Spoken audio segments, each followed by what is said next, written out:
kola anya fulu ma kwelunu obodo bụ ni batra n'ime ya ife ji ama ndị nwe obodo bụ ụbọchị ọ bụ na-ekwepụrụ n'obodo ndị nwe obodo fapụtasịa ọ bụ ya ka anyị na-eme n'ụbọchị taa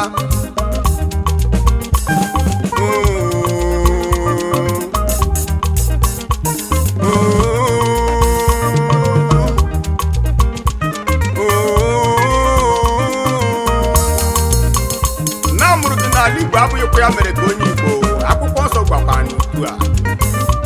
emesịa m ga-akọwara ụnụ nkwa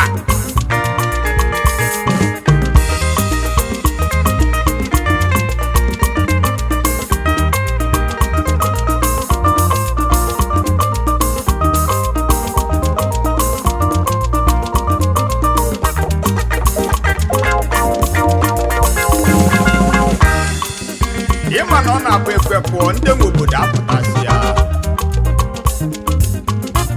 mgbe ahụ ka eji ama ndị bụ nde mana ife a na-achọrọ n'obodo a nọ n'ime ya bụkwa ntamu maka na o nwere onye mekwara ibe ya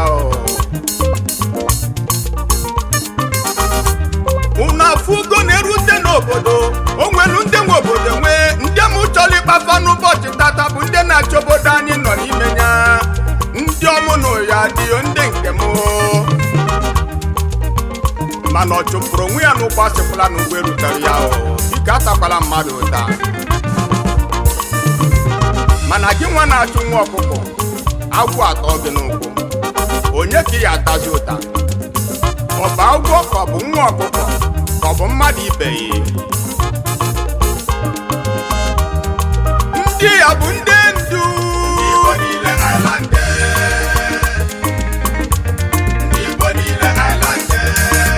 ndị ya bụ ndị ndu Igbo niile Ireland Republic of Ireland Igbo niile Ireland nakwa Northern Ireland Igbo niile Ireland ndị Igbo Japa Igbo niile Ireland fa na-ejelu obodo ozi Igbo niile Ireland ọ bụ site kara aka na chọchịchị chakara aka chọchịchọ kasị ajụsi ozi ọma ka mbụ agakwa ụmụ ụwa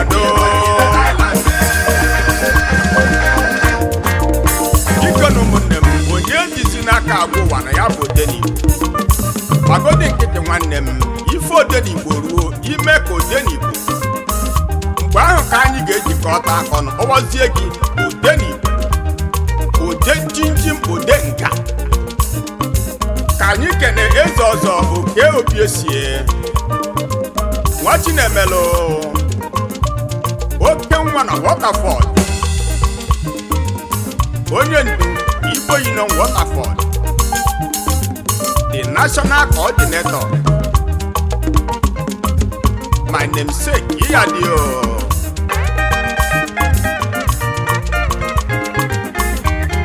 ọ bụkwa maka ọlụ ọma gị ka ụmụ Igbo niile ji wee malụ oke amalụ oke Lido oke Waterford oke namesake onye ọma na ịdị mma onye ndu n'ihe adịghị also the chairman Onitsha Donidu Ireland mgbe malitekwa njem mụọ werute na Dublin ka njem kelee onye ndu High Chief James Obidiakụ onye ndu n'ihe adịghị Ijele onye ndu Igbo Ireland Dublin IUD ugbenu m wee fenienu bụ efebe Fero Second City n'obodo Ireland anyị nọ n'ime ya tọkụka na-eje Maazị Paul Nnọtụm Polo onye ndu Igbo Ireland North West ka na-eje aka na Gworia Esili Agọha ọkwa gị bụ onye ndu Igbo Community Ireland North West Iyadio kalia ume akụ kalisia ọkwa gị bụ onye ndu Igbo Ireland owe odogwu malova ije Maazị Kinsley Nnaji ọkwa gị bụ odogwu tologo na jani n'Igbo Ireland Nnaji onye ọma na ihe adị ife dị mma dịkwachi mma Maazị Francis Ejikemem onye ọkaikpe ịma na ikpegidere ikpe megide ikpe ndị oyibo wee tinyeziere gị ya Esquire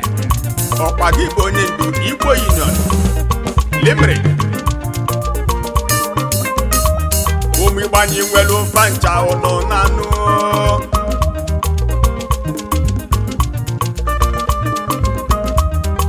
mkpu mekọrọ n'enu egwu a na-atụ ite mmiri onye ji ọgwụ nọgharịkwa maka na egbe igwe nọ na-abịa lọta na landụ ka na-ede Chief Emmanuel Remigius Okeke egbe igwe Gowa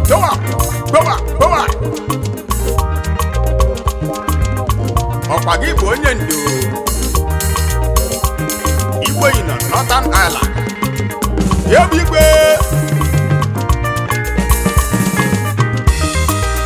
Maazị Edward Okobi onye ndu ezi nwanne drọgeda Maazị Niyadi ezi oyimo Maazị ụmụ Igbo bidoro ọgịda si mzie gị si na isi adịfa na ọ na-adịfa mma n'arụ mgbe malitekwa njem ụgbọ dọndọkụ ka m na-eje na mba aka na-agwọ ọrịa na-efren Pita ume onye ndu n'iyi adị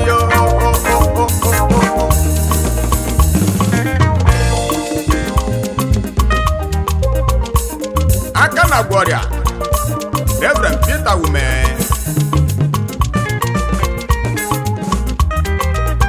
ụmụ Igbo bido ndọkụtị mgbaghị na ọ dịka chi chie ma ya ekwe na-ekwu ịchịrị ụmụ Igbo na-aga n'iru maka na ọchịchị kwesịrị ya ije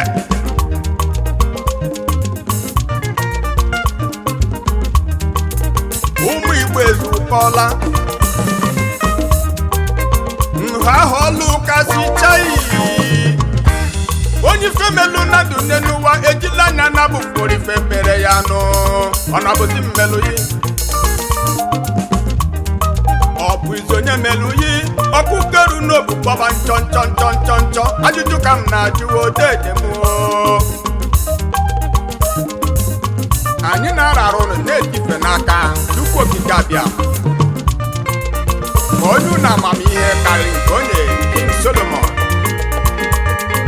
nke unu ga-adị na-achị anyị na-achịta anyị mma Igbo niile Ireland udo dịrị unu Igbo niile Ireland ego emesa ya lama nna Igbo niile Ireland ụbọchị ọzọ na-eji afụ Igbo niile Ireland ndị a bụ ndị ndu Igbo niile Ireland ndị a bụ ndị ndu Igbo niile Ireland 2025 Igbo niile Ireland ọ bụkwa na